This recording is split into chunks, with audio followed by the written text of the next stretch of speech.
in love with stage magic. I was fascinated by the art of making things look like things they weren't. I read everything I could get my hands on, not just about the big stuff like sawing a lady in half, but about the psychology of making people see what you want them to see. I had no idea how useful this would become later in my life. Those of you who've seen other pieces in this series know that I have a connective tissue disorder. It is an inborn error of collagen formation. The most notable symptom is that I am radically bendy,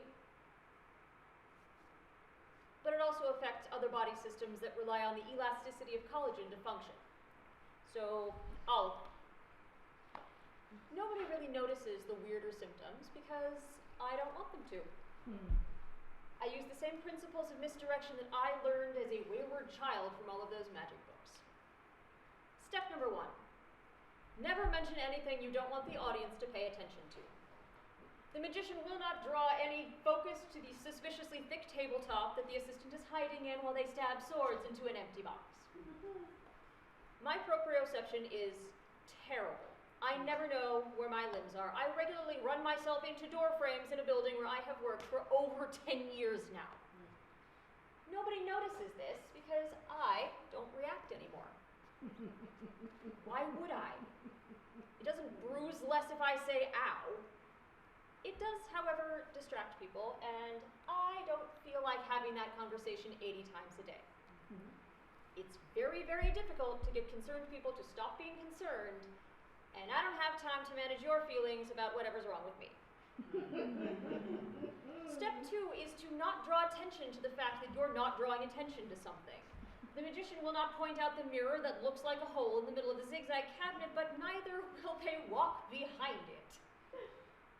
As a dancer, I don't do inversions that involve throwing my body weight onto my outstretched hands.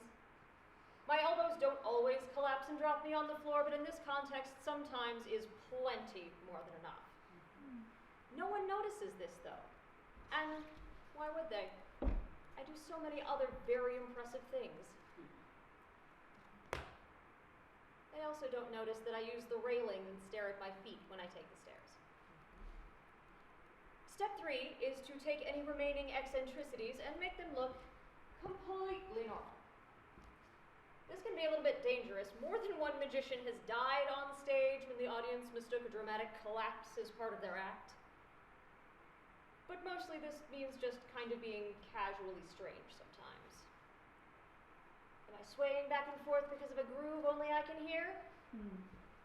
Or am I getting me out of the hoop sway as much as I'm getting the hoop out of mine? All of this is a lot of work.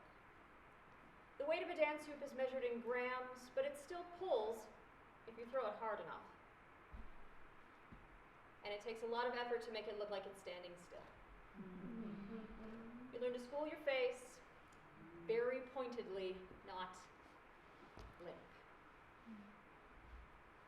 But I do it anyway, because the only alternative is to let it all drop.